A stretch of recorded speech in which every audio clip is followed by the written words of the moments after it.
Welcome to my channel, Magic K Task. Regardless of all the changes that have happened, it's still possible to separate our SEO into largely on page and off page. I'm going to talk about on page now and off page in the next video of this series, but both are important. On page, of course, refers to all the strategies that you can use within your pages to get Google interested in your site. This begins with content, and it begins with having a stronger understanding of the subtle changes Google has gone through in recent times. One of the first things you're going to need to do is to fill your site with great content and to use your keywords throughout. There's a fine line to be walked here. You need to repeat the phrase a few times to ensure that you create that association. But at the same time, you also need to make sure that you don't overdo it and thereby appear to be spamming. Too vague? Well, as I mentioned, it's now agreed that the optimum keyword density for on site content is 1 to 2%.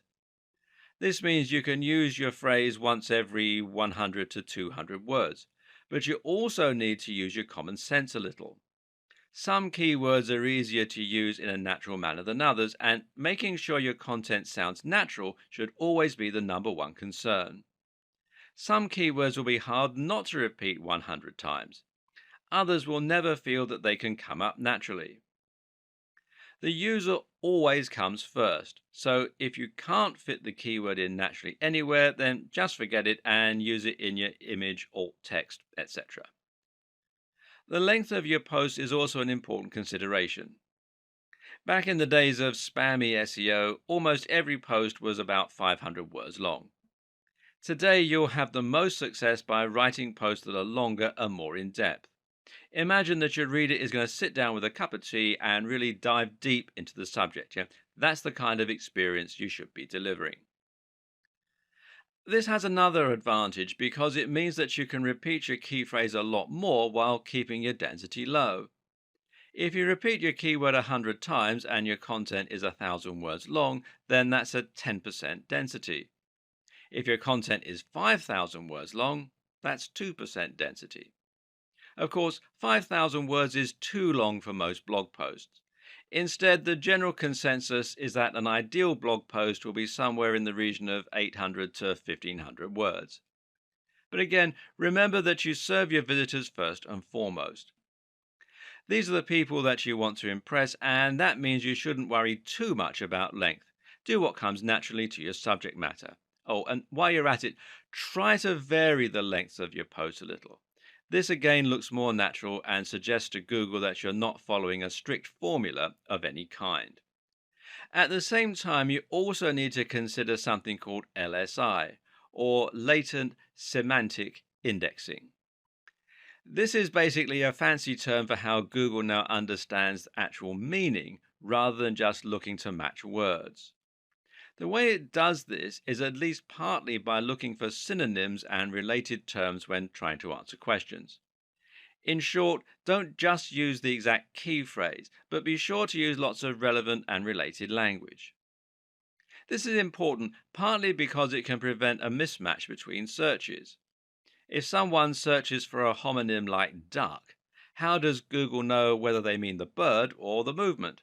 Simple, by looking for related terms like duckling and feather, or perhaps dodge and dive. At the same time, the use of synonyms and related language again shows Google that there is a lot of content revolving around the same topic. It's not just a case of having mentioned the search term a few times in an otherwise irrelevant piece of writing. So, if you're writing about bicep workouts, then you need to make sure to include lots of related language like arms, triceps, dumbbells, training, weightlifting, etc.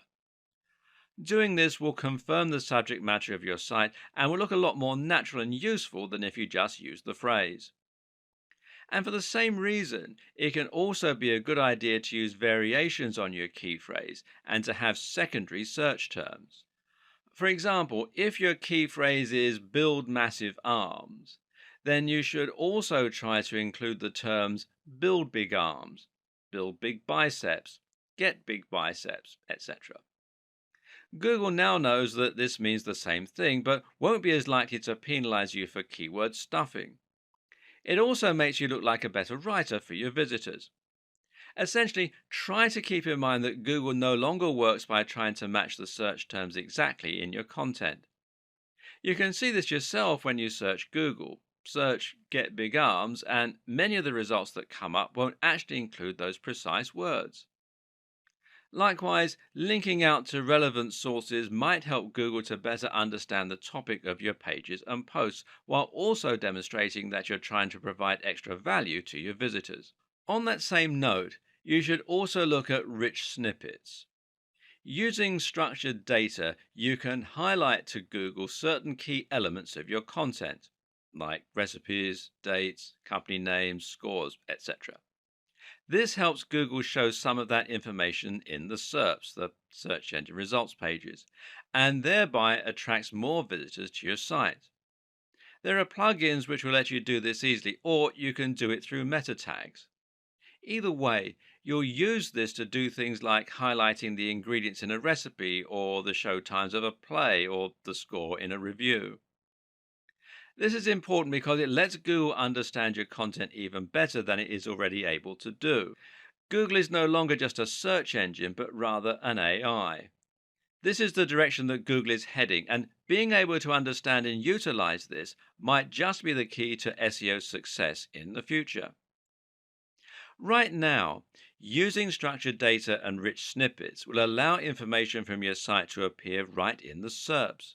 This way, if someone searches for a recipe, they'll be able to see the ingredients for your version before they even click on your link. This means your listing will take up more space and demonstrates the value of your site. In turn, this means you're going to attract more clicks than a site without that information. The next element of on page optimization is the site design itself. Using breadcrumbs, for instance, can help a lot, as can using alt tags for your images so Google knows what they are. More important is the actual function of your website. Does the page load quickly? Is it mobile friendly? Mobile friendliness in particular is something you absolutely cannot ignore today. In terms of the actual design and function of your website, the main goals are to ensure that your site will load quickly and that it will look great on mobile. Again, this helps to keep people on your site longer because it will be enjoyable for them to be there. Avoid using too many plugins which will slow you down, and try not to inundate your visitors with adverts and popovers. Did you know that using light colors like light blues can actually help to keep people on the page longer by making them feel more relaxed? Consider this when picking your theme. Likewise, choose a theme that will adapt to the size of the display viewing it, and make sure you take advantage of things like caching to keep your site nippy. Themes that do this are called responsive insofar as they respond to the shape and size of the display they're being viewed on. This works by removing certain elements, by rearranging menus, etc., and by shrinking images. Note that mobile friendliness also means things like having large buttons, which are easier to click with a finger rather than a mouse, and avoiding mouse over drop down menus that, again, can't be operated on a mobile without a mouse. The best way to ensure that your website is responsive, that it looks the part, and that it will encourage the maximum engagement is to use WordPress. WordPress is a CMS, that's content management system, that makes it incredibly easy to build a responsive website and then add a custom theme that you've downloaded, either free or paid, or made yourself. Using WordPress removes much of the guesswork and makes it very easy for you to implement new layouts and even add things like rich snippets by downloading the right plugins. There's a massive online community to support your development, and the tool is used by many of the biggest sites on the net, meaning that it is a proven quantity as far as SEO goes. And you can find more here at wordpress.org. Seeing as WordPress is free, you're actually really making life harder for yourself by using anything other than it to build your website. Check your mobile friendliness on this site here, which is search.google.com/search-console mobile hyphen friendly, and your page speed on this site here, which is developers.google.com /speed page speed, or run together as one word, /insights. As I mentioned, there are a few miscellaneous tips that can also help to improve your on-page SEO. For example, it's generally accepted that using copyright notices and legal disclaimers can be seen as a positive sign by Google that these will make your website look more professional and more like a real business. Think as well about how you're going to help Google find the content within your site. Having a sitemap can be very helpful for indexing, for example. And you need to avoid using images that have text in them, and definitely avoid the use of Adobe Flash, seeing as Google is unable to read that type of copy. You can also insert your search terms into your site code by including in file names, the file name of an image, for example, and including it in the permalinks. Now, these are the URLs of specific pages, which should match the title of your posts.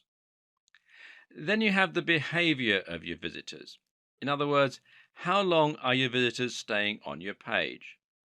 Do they click a lot of internal links? Do they scroll down the page? Are they leaving comments? Google wants to see that your site is offering value to your visitors, and the best way they can do that is by looking to see if people are actually enjoying the content you've created.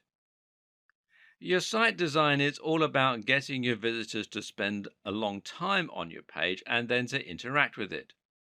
You can do this by using related posts and by making your comment section appear more interesting and easier to use.